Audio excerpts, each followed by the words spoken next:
Yo, yo, yo, salute. Welcome to the Green and Gold Football Show, episode 2. I am your host, Tony the Savant. Hope everybody's having a good to great day out there, man. Good morning, good afternoon, good evening, depending on when you get to the video. Today we are covering the 2024 NFL Draft, as it's looking to be one for the ages. I'm uh, I'm going to confess right now, ladies and gentlemen. Uh, I'm a Packers fan, as you see in the title or the name of the show, the podcast. I'm a Packers man. So for years and years and years, I really didn't pay attention to college football. The last time I really paid close attention to college football was, I say, during the Reggie Bush, Vince Young, Matt Leinart, all that during their era. During that time, well, I was like intricately involved in as far as who on what team. I believe at that time as well, Brady Quinn was like the quarterback of the Notre Dame Irish show. I'm a little bit more familiar with that era.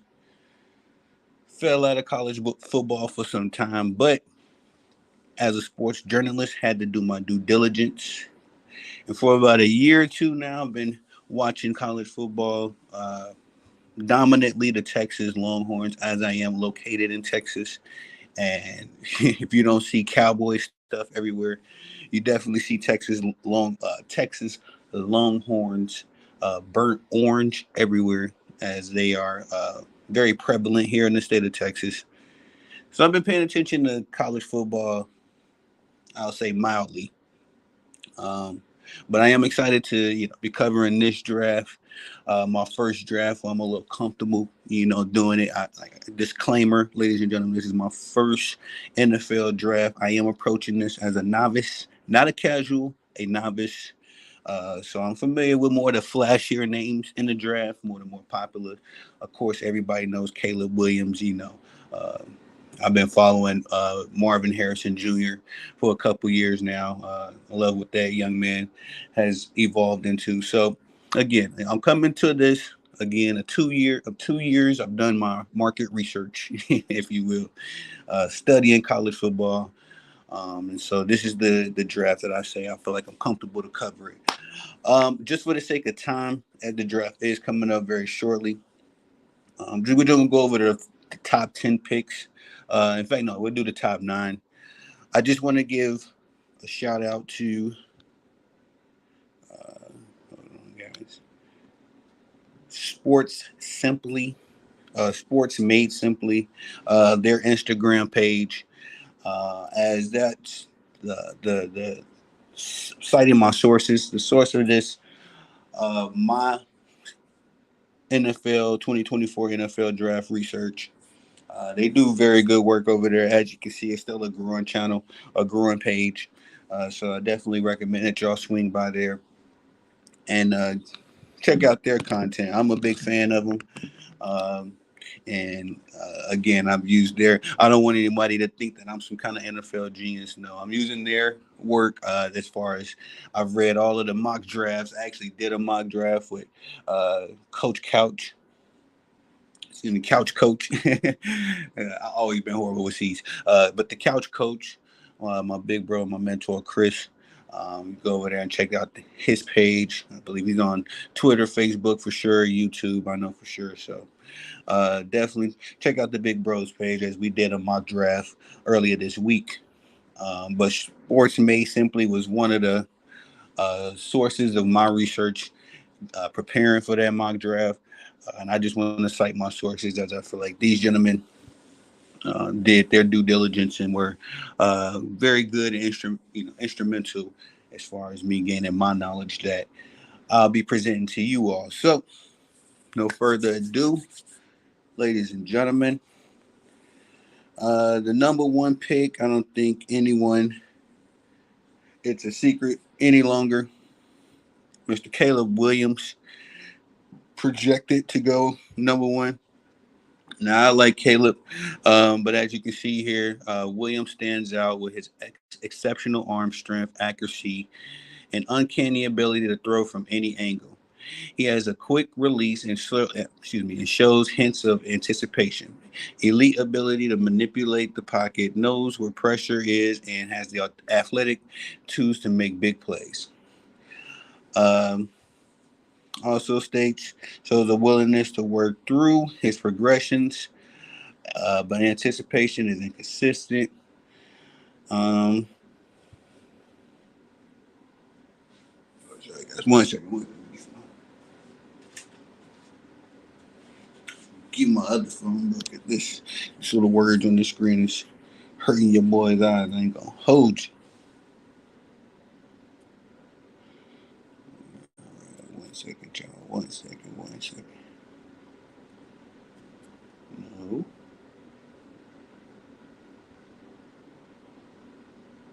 I will say this as I'm pulling up this.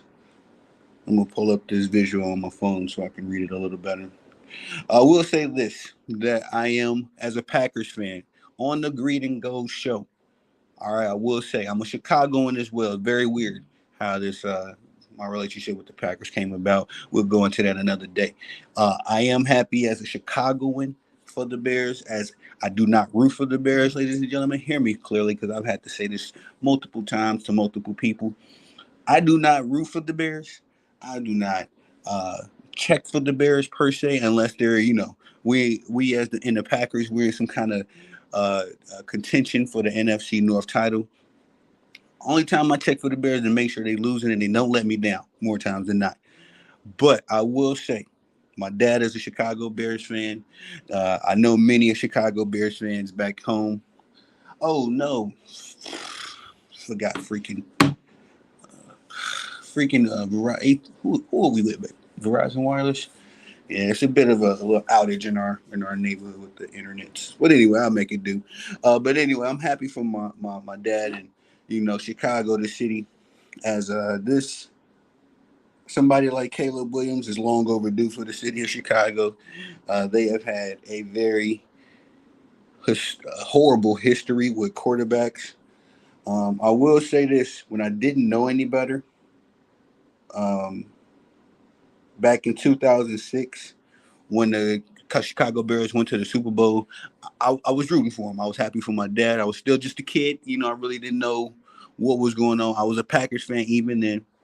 But since the Bears had made it to the Super Bowl, and I was a huge Brian Urlacher fan, and in fact, they beat my Packers. No. They beat my Packers to get to the Super Bowl. Okay, I think they beat the Seahawks. We beat them to get to the Super Bowl in 2010. That's the game I was thinking about. But anyway, when they got to the Super Bowl in 2006, I was happy for my dad. Never seen him so happy until the Cubs won this World Series, of course. And then they, they laid the egg in the Super Bowl. Devin Hester did his thing with that, very memorable run back to start the Super Bowl. And, I thought it was all on the up and up. I wanted the Bears to win for Brian Urlacher. Respects to him. You know what I mean? Just one of those kind of guys that's on the other side of the ball on the other team that regardless if he beats you down or if you beat him down, the guy's play is just respectable. So Brian Urlacher was always one of those kind of guys that I wanted to play for the Packers. You know what I mean? I love Ray Lewis, but I didn't really love him as much as I liked Brian Urlacher. And maybe because we had to see Brian Urlacher 2 times a year, and he used to give Aaron Rodgers hell. Brett Favre first, and then Aaron Rodgers. Like he was the key guy for the Bears during those eras. All right, but it also says shows a willingness to work through his progressions, but anticipation is inconsistent. Isn't very good at reading defenses pre-snaps and can lead to questionable decisions. Footwork isn't great and does show concentration issues on simple plays. Most potential of any QB in some time, but depending on how many mental, depending on how many, but excuse me, dependent on how mental game develops. Good coaching is a must. Don't put too much stock into the character concerns. That's what I was saying too, as far as this. His strengths: elite arm and provision, pocket presence, athleticism, play extension. weaknesses, anticipation, footwork, reading defenses. So again, when I was doing my market research, I had to go watch highlights of these gentlemen. Some of them, anyway. I'm familiar with Caleb Williams' work, of course. I think we all are. But in the same breath, I had to go watch his highlights. And again, this is why I had to cite Sports Made Simply, because they're not, I don't think they're any kind of mainstream or anything like that, but they definitely did their homework. And as I was doing my homework, these guys was right on cue. So of all my sources that I could have cited, again, this was the number one. I think I even started here, with they was the first people that I seen kind of covering the draft. But anyway, totally on point here. I do think that Caleb Williams's personality issues have been a little bit overblown. As we know, the media, we know how they get down, man. Any little thing, they'll turn it into a story. I do recall Caleb Williams and his dad saying they wanted ownership in the team or something like that. I didn't really know what that was about. Even when I read into it, it really wasn't very clear on what that was all about. It kind of sounded kind of like a parody story to me. But outside of that, and the pink cell phone, I guess everybody was fussing about. I don't care. You know what I mean? I'm not one of those kind of fans of the game that cares about what these dudes do outside of the game. You know what I mean? If Caleb Williams comes in, and I'm hoping this doesn't happen, but respectfully, if he comes in and he takes the Bears to the Super Bowl, wins them a ring or two, nobody would even think about this crap that the media be getting all worked up about. So again, I do agree. Like I said, Sports Made Simply made a very good point there. The media makes too much of a nothing out of nothing. And so Caleb Williams, as far as his work on the field, again, he's been compared to the likes of Patrick Mahomes. I don't really see that. I do see more of a, and I hate to say it like this, but I actually liked this player when he was in college and the skill set he had. Johnny Manziel, as far as him being able to make a nothing or something out of nothing. Caleb Williams has that ability, but the same, that footwork, he definitely got to work on. A lot of the bad plays that he had was because of that, his inability to get away from defenses, especially guys that had quicker feet than him. So I don't think that's too much that he can't work on. But it's the Chicago Bears. And the Sports Made Simply, my last talking point about this anyway. Sports Made Simply made a great point. Coaching is a must. So this is the thing I'm always concerned about when it comes to collegiate talent on all levels. We're talking about the football, basketball, everything except baseball. You're a stud in baseball. You're pretty much gonna probably be a stud in college baseball. You'll probably be a stud in the pros, but with some development, of course. But anyway, and football, collegiate sports, everybody's not on the pro level. You playing a lot of guys that's gonna play this sport. This is their pro level, if you will. This is as good as it's gonna get, or the highest level that they're gonna compete on. So once you get to the NFL, it's all about your development, and then it's all about coaching. And the Chicago Bears, I don't know who their coach. I forget who their coach is. Is it that Nagy guy? Is that Nagy guys? I can't remember.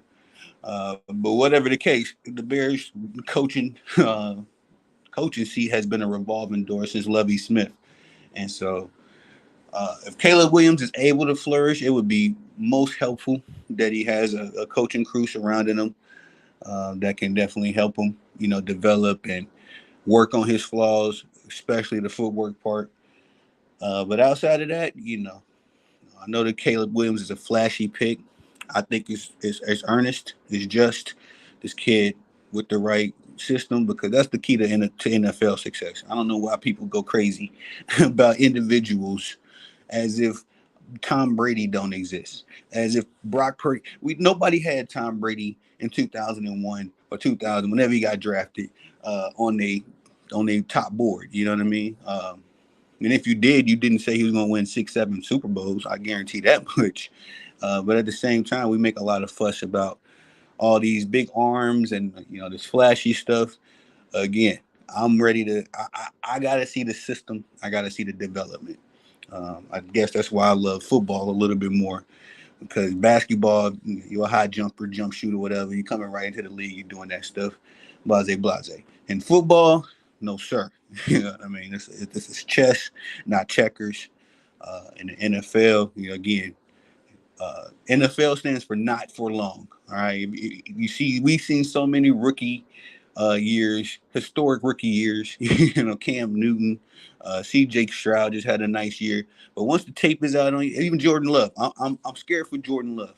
I'm not scared in the sense of his development and what he's going to become. I'm more nervous because this year, it could be a recessive year, only because the tape is out on you now. It's so easy your rookie year to do what you're comfortable at, and everybody's still trying to figure you out. Once you got a season of tape on you, and now we didn't went to the playoffs and played 2 extra games. Yeah, for my not I was going to say my Niners, for my Packers, I'm very very concerned. But that's the thing about Caleb Williams too. He can have a flashy first year, and then after that, it's all about development. All right, guys, moving on to the next category, my personal favorite position and my number one as far as my favorite pick in this draft. The son of one of my favorite receivers growing up. As I grew up in the Marvin Harrison, Peyton Manning, Reggie Wayne era. I remember that team, how great they were. Dallas Clark, Edgerrin James. One of my favorite teams on Madden too, man. You know what I'm saying? So again, one of those teams that beat well, not one of the team that beat my dad's Bears in the '06 Super Bowl, and pretty much solidified any possible chance that I could be a Chicago Bears fan. I think I don't know if I said that in that story, but yeah, the 2006 Super Bowl, it was a done data. You know what I mean? I could not ever cheer for the Chicago Bears after they laid that egg. And as well, the Chicago Cubs in 2004. I could not cheer for them after that boneheaded play by that fan in the stands. But let's keep it on the draft. Marvin Harrison Jr. actually. Again, my favorite position in the game is the wide receiver. Sports made simply. Hold on, let me pull it up on my docket. All right, what do you got? It says Marvin Harrison is a full-size guy with plus athletic tools. Though won't blow you away with it. Has natural acceleration, great snap. His roots that make up for his athleticism. Has a deep arsenal of releases with springy and wide steps off the line that make it very hard. That make it very hard. Jab. I'm sorry, I didn't read this guys before they. I didn't pre-read this stuff. I'm reading it. He's also great at using his arms to create separation against the press. He uses power to win, so he's very hard to beat physically, but can beat if physicality is matched.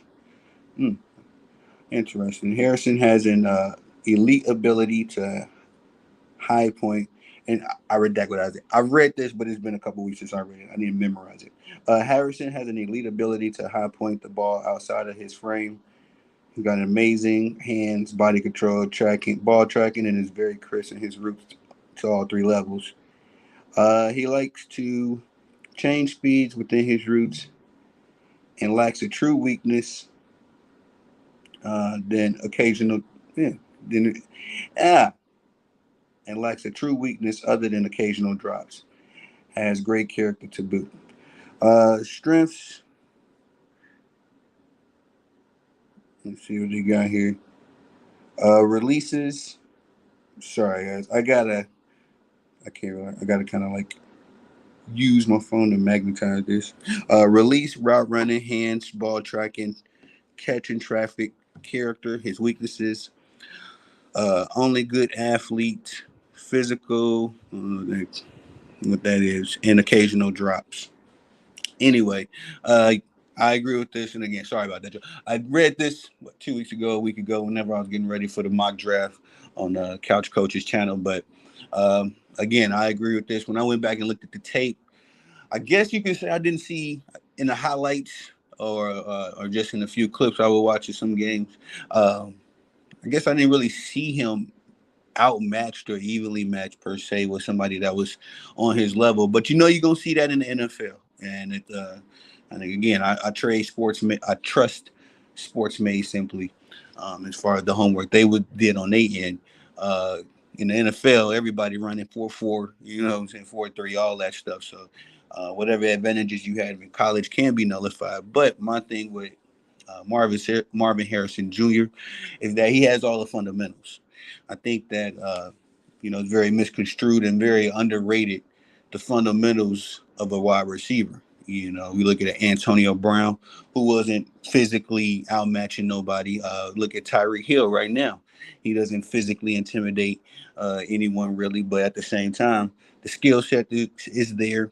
For Tyreek's case, it's the breakaway speed. He's a cheetah. But as far as a guy like Marvin Harrison, I think, and I ain't comparing him to the GOAT, but I think he can be in that Jerry Rice type mode. He's a little bigger than his dad. I'm not sure how big Jerry Rice was. Jerry Rice wasn't the biggest receiver anyway, but anyway, I think he could be more like that kind of guy, a master at route running, beating you with footwork. Again, he has a high class character, high work motor drive. I seen an interview with him and his dad because you don't really hear Marvin Harrison talk a lot. He's a very quiet kid, very reserved. So very opposite of what you see traditionally from wide receivers. Hopefully, he don't change when he get his money. um, but at the same time, so what I seen at Ohio State was that this kid has some drive. He has some guts, some grit. I believe he did after the Michigan game. He did make a statement as far as him wanting to come back to Ohio State just so he can uh, to just to beat Michigan because I don't think he's done that in his time at Ohio State. Um, but at the same time, if he did, I'm not positively sure. I have to put a pin in that one, but I don't think he did, and I know they definitely didn't last season. So he was saying that he wanted to come back for that, but I think his dad spoke against it and told him go ahead turn pro, get back that way.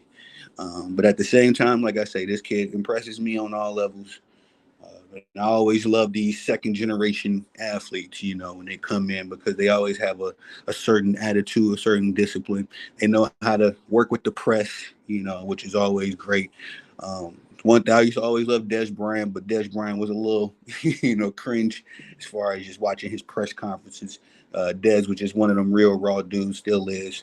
But Marvin Harrison, again, he got that grace, professionalism about him.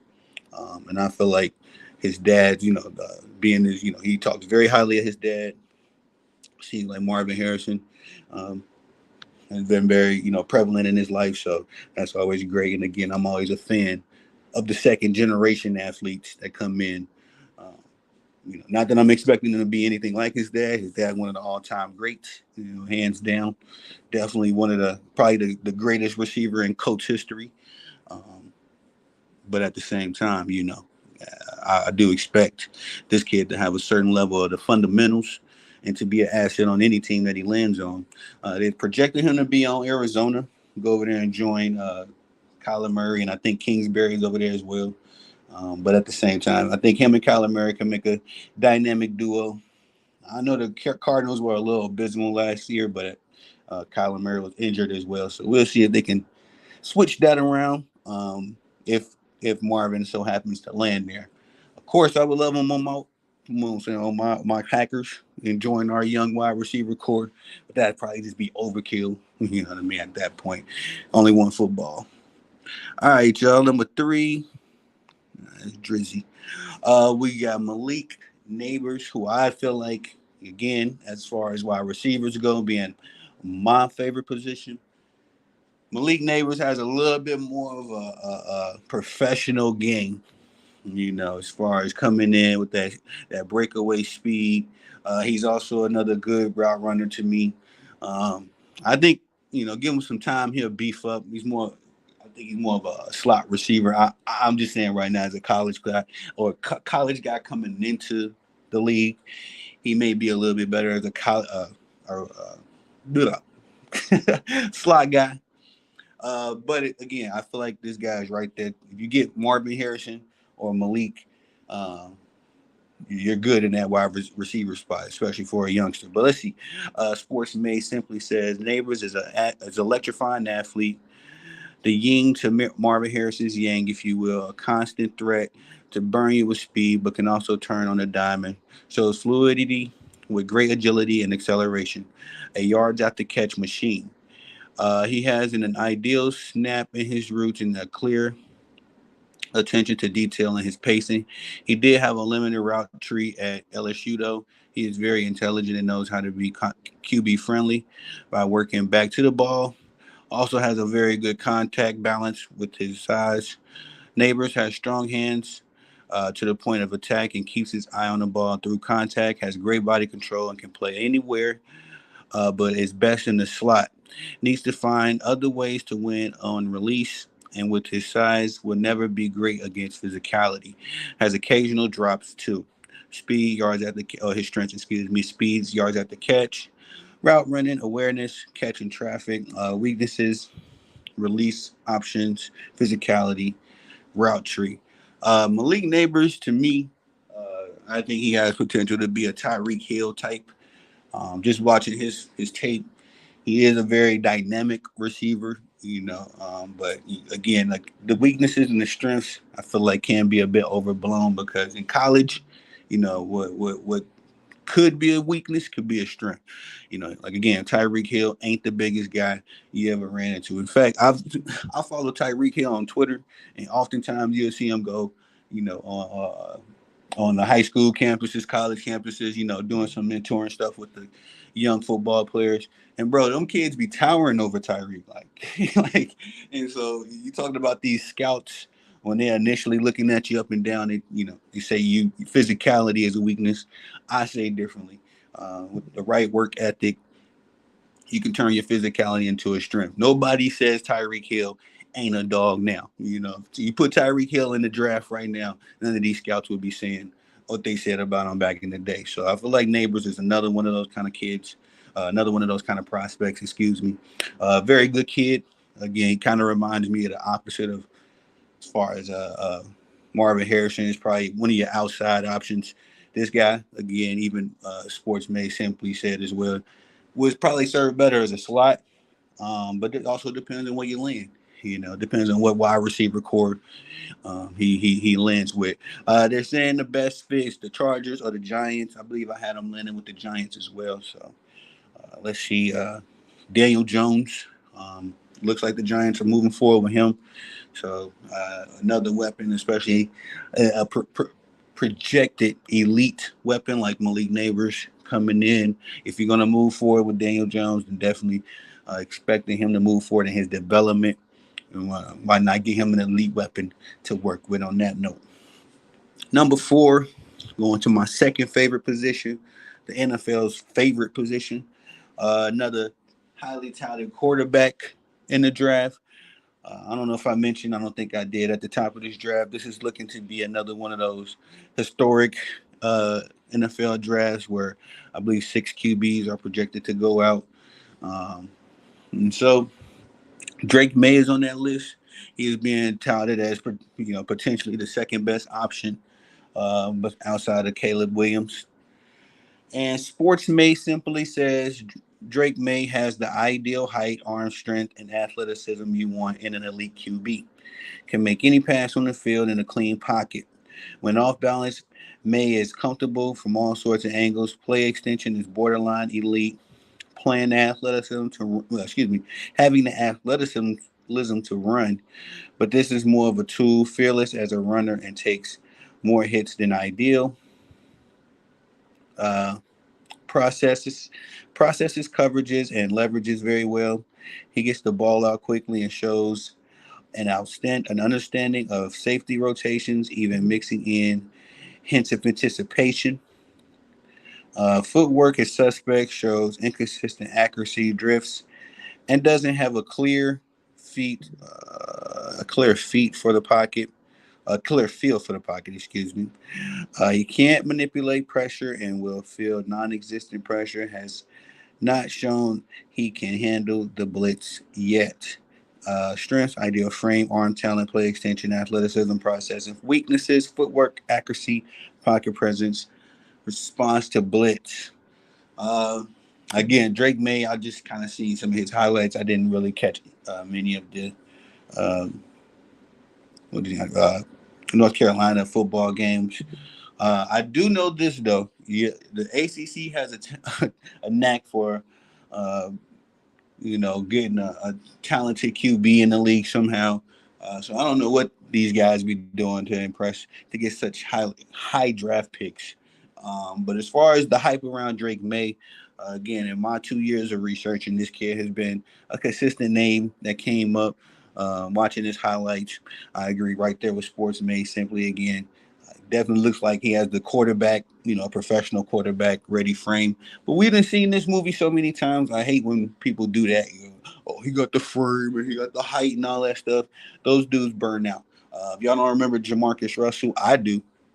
I do. You know what I mean? Was the man at LSU. Had them rolling, but then kind of flamed out very early in the NFL. I think he had a decent. I don't know. I can't recall if he had a decent rookie year and then flamed out. I know at LSU he was the man. Gets to the NFL, everybody talking about this ready-made NFL player. They used to talk about Jamarcus Russell like he was LeBron. You know what I mean? Like he coming into the league like that, huh? But at the same time, flamed out. So again, I always kind of be standoffish when the talent scouts or all that kind of when they say he has a frame and all that stuff. I'm looking more so for the intangibles where you a guy like Drake May. Can he be something like a Josh Allen? Josh Allen has the intangibles. Unfortunately for Josh Allen, ain't really got past the next level as far as being a Super Bowl QB, but I don't think anybody will argue with you that Josh Allen is an elite QB. So that's my comparison with Drake May. Um, just as far as him being like a college version of a Josh Allen, but he could definitely develop depending on where he lands again. We're talking about landing with the Patriots. I know they starting a new era out there. Robert Kraft with Jared Mayo.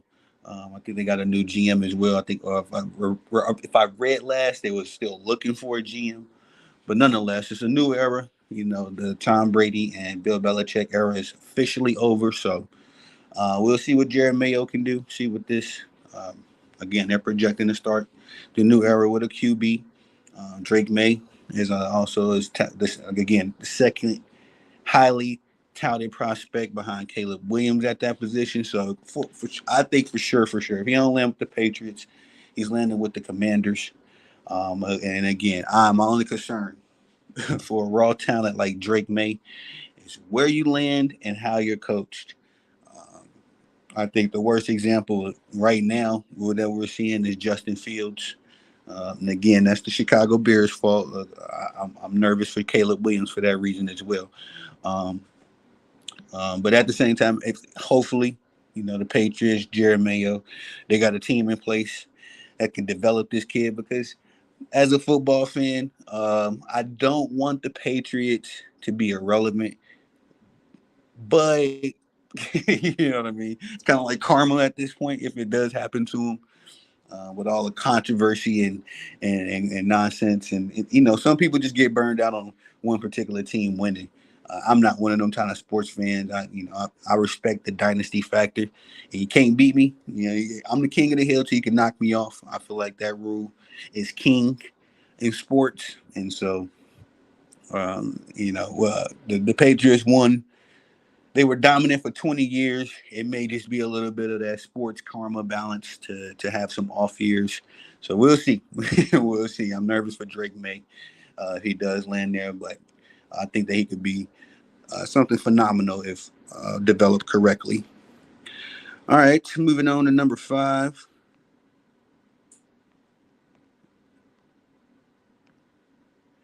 Joe Alt. Now I was able to. I can't recall what game I seen of Joe Alt, but this dude. Uh,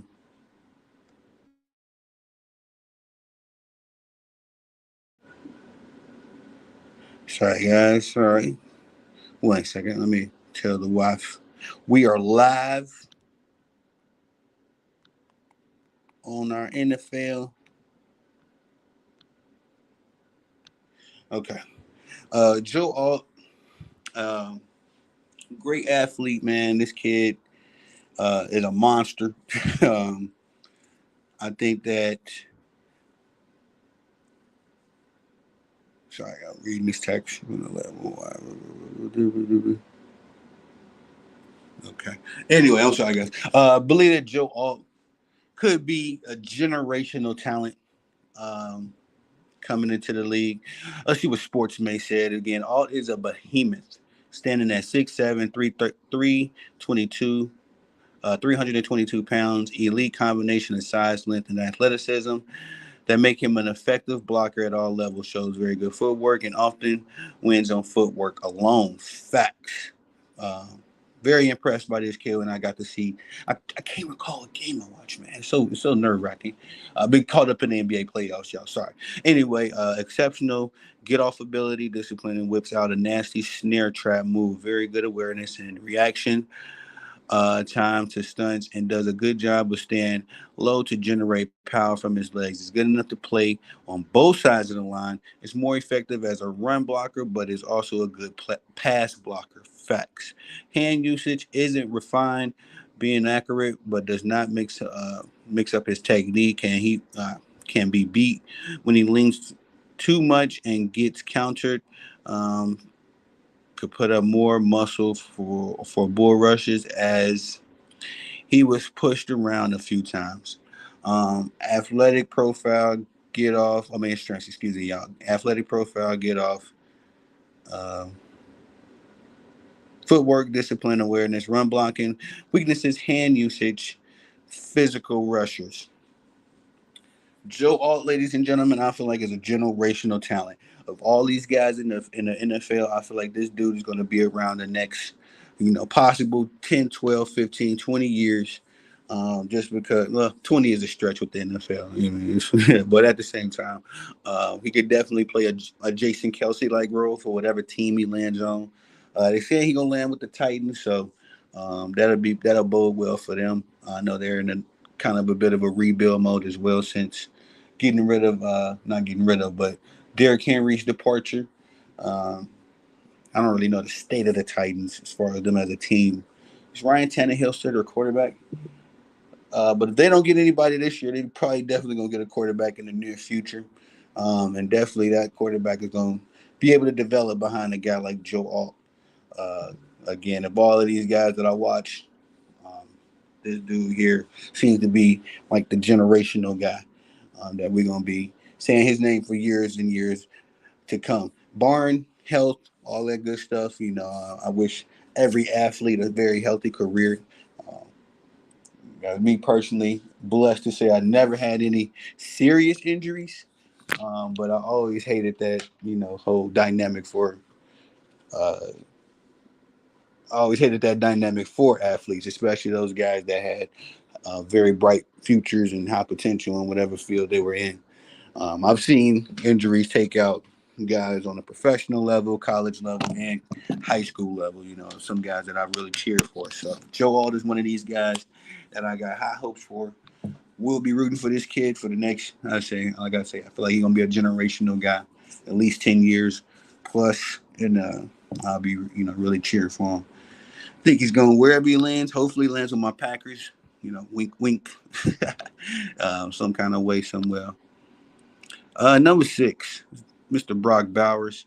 I will say, my favorite player out in the draft, like what Brock Bowers is, like what Brock Bowers represents. Tight end. I say I love. Damn, I just capped. Tight end is my second favorite position, y'all. Quarterback is my third. Just because in high school, the one like half a season I played as a wide receiver.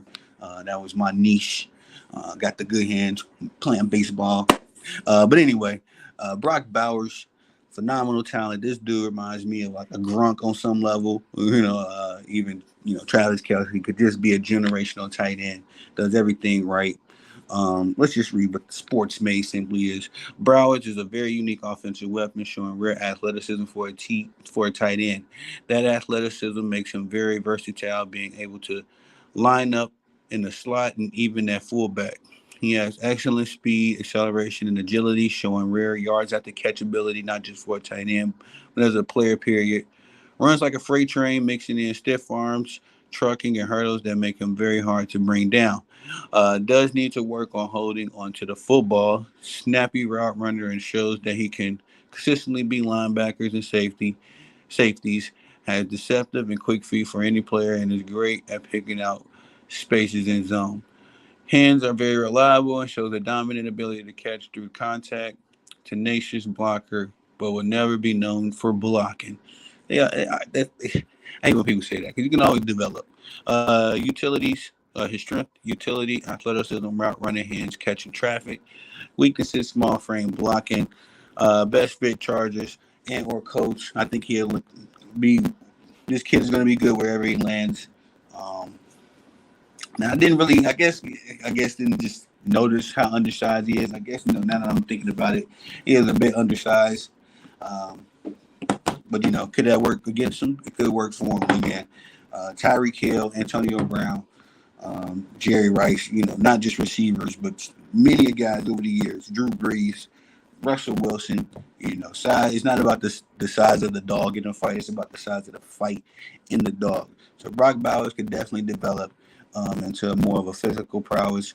Um, if his role in the NFL is continues to continue on as a tight end, I definitely think the ceiling for him is as high as a Gronk, Tony Gonzalez. Not greatest of all time, but definitely in that category.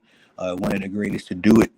Um, because he just was a very high standard player for me, watching him at Georgia.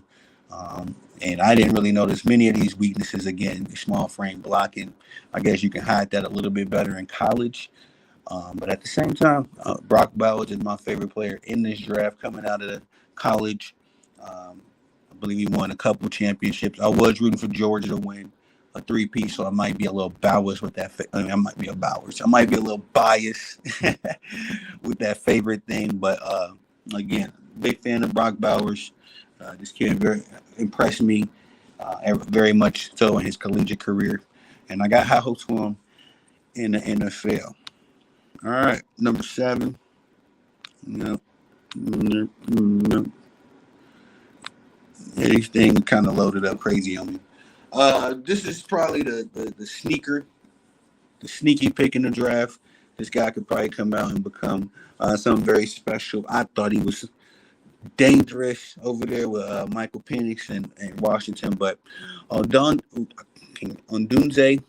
is one of the best playmakers in the draft, and that starts with ball tracking. He is borderline elite in this aspect, owning great hands, body control, and fighting his game that makes any ball catchable. Red zone demon. He's a red zone demon. Has a very polished release, especially the hot release, and can create separation at all three levels despite being an average athlete.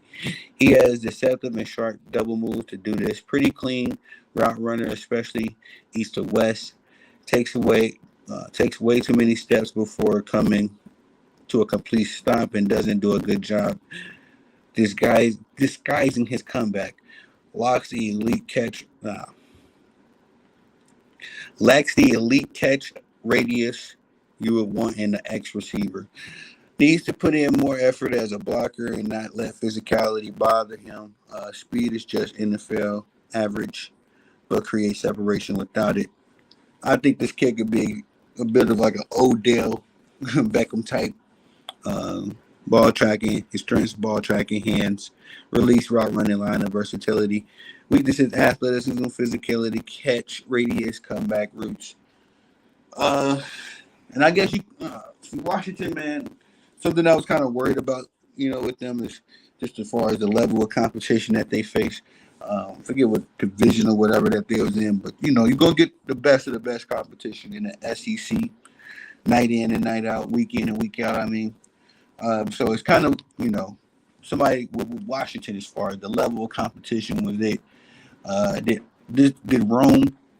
I want to say his name right, Rome Odunze. Did he face any elite defenses? Any elite guys that could really take away what he's strong at? I'm trying to remember the championship game. I know Michigan had was one of the top defenses this year, and they really utilized that. Yeah. I think they kind of locked them up. So that's one of those concerns when it comes to a guy like him.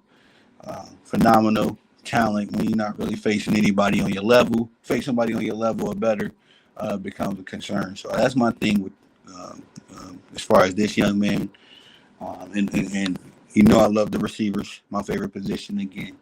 But at the same time, I know what I'm looking at. I'm a big fan of Steve Smith's podcast. As far as it's me being a receiver guy and listening to Steve Smith break down the game.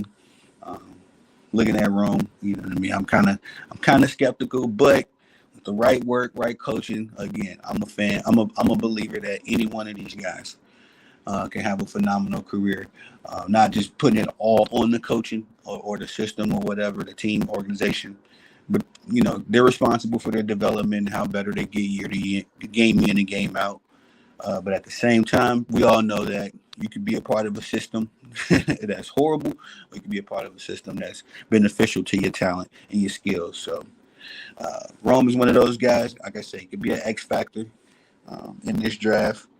Um, and definitely, with the right team, right system, this kid could be something special. All right, number 8.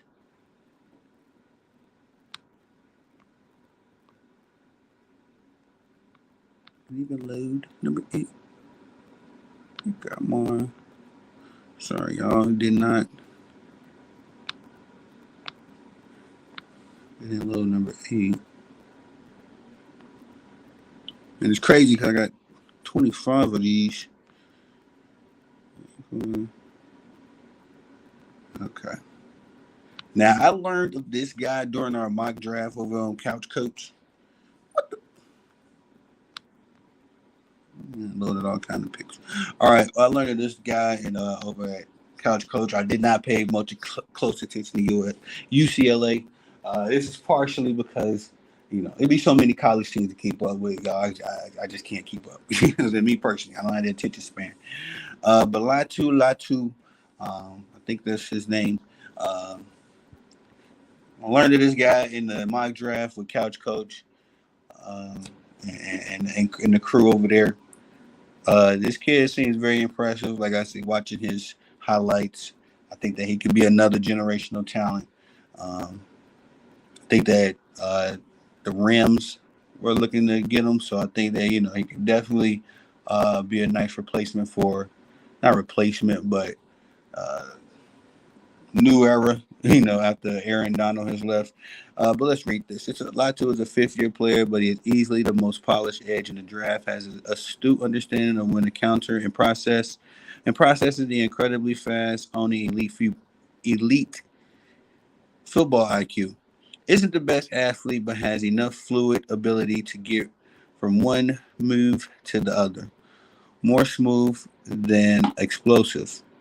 Has phenomenal get-off ability, hand usage, and core control to whip out a variety of moves. Prefer the chop move, but also has spin and rush moves that swaps effectively between on the regular. Lack of a bull rush. He has a lack of a bull rush, though. Tremendous foot speed, bend, acceleration, and weave. Shows ability to drop into coverage and good anchor in the run game. Had to medically retire at UW before coming back to. So there are durability issues, but it seems clear that Latu has a love for the game.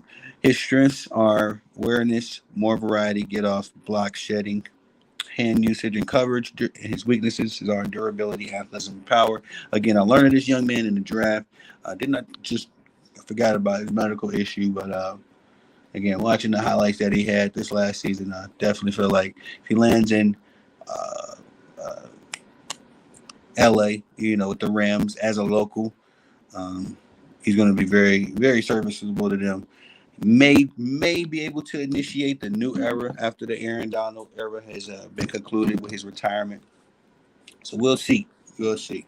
Again, I've only got to see this kid's highlight tapes. I'm trusting that Sports Made Simply here is leading us in the right direction. And again, I heard his name come up again in the NFL mock draft.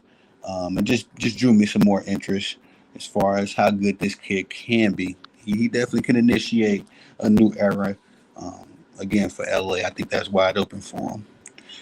All right, now our number ninth pick. I think you've seen him a couple times already. Uh, Keon Mitchell, another name that I heard come up in the draft. Again, guys, I'm coming into this as a novice, not a casual. I'm gaining my knowledge as far as these kids and all of them, where they're coming from. College is a whole different world, so I'm pretty versed as far as professionals and who's who and what's going on in the professional sports world. But again, I learned about this kid in the mock draft with Couch Coach again. His name anyway when he had to do a little research after the fact. Very impressive guy. Sportsmate simply says Mitchell is a really good athlete, having the size and production at all levels of the game that make him very desirable prospect. Despite being from a MAC school, his closing and recovery speed is really good, owning good backpedaling skills and straight line speed to avoid getting stacked. He sticks to receivers like glue and has incredible mirroring ability, has a snappy route squeeze, and does a good job of never overcoming to handle double moves. His ball skills are really good and does a good job of not getting flogged. He also has a great run defender, and he also was a great run defender and blitzer, owning good tackle and fundamentals to boot. Played in a zone heavy scheme in Toledo, but has shown that he is more than capable in man at the Senior Bowl. Does open up his hips earlier than needed. His strengths are athleticism, mirroring, recovery speed, run defense, zone IQ, discipline, weakness, lack of man reps, and competition. So, for me personally, just reading his scouting report, kind of dissecting some of his highlights. He could definitely be one of those Richard Sherman types coming to the league, just as far as being able to be an operative player in the zone. Probably even shut down. We're gonna be talking about Keon Island in a couple years. So from what I can see, that's his ceiling to me personally. Again, just as a novice evaluating, I know that Richard Sherman was a master as far as in the zone and being able to lock off one side of the field. I think Richard Sherman was known for locking off the right side of the field. So at the same time, some guys can be man on man, play that man defense and lock down your number one receiver, whoever your best option is. And some guys come into the league and they operate better in the system.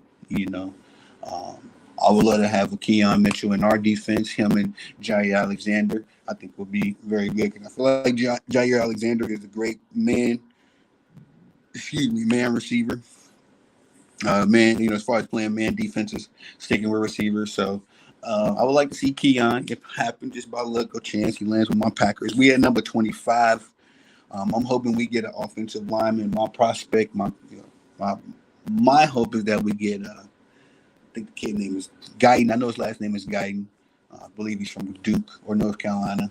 But we got number 25.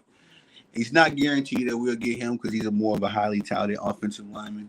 So I'm sure he'll go a little earlier than what we got. So just hoping that we stack up at offensive line because we lost some key guys, Terry and another guy, I forget his name, in free agency. So definitely got to load up there so we can protect Jordan and give him some time to get the offenses going. But at the same time, as far as our defense goes, I know we're going to have to do it by committee again. Got some gaping holes on that side of the field. Don't have enough. I feel like the Packers have a good developmental system as far as our talent goes, especially at quarterback. But we were abysmal in the defensive categories last year. So I'm just hoping that any improvement would be some improvement. We did get a new defensive coordinator from Boston College. Got to remember his name, but he was elite over there. But again, that does those schemes and does that genius translate to the NFL? Because NFL is chess 5.0, and no matter where you came from, you can be exposed in the NFL.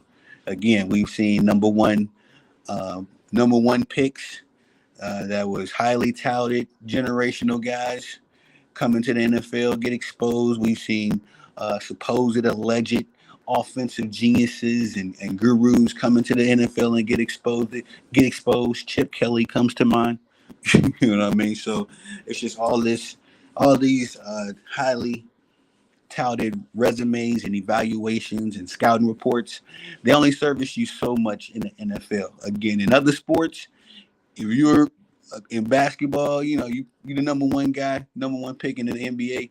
You can probably be pretty much your skill set is probably going to translate well to the NBA. You know what I mean? Just off back, Victor Wembanyama, the most recent guy I can think of coming into the NBA, instant impact, generational player, first night on the job.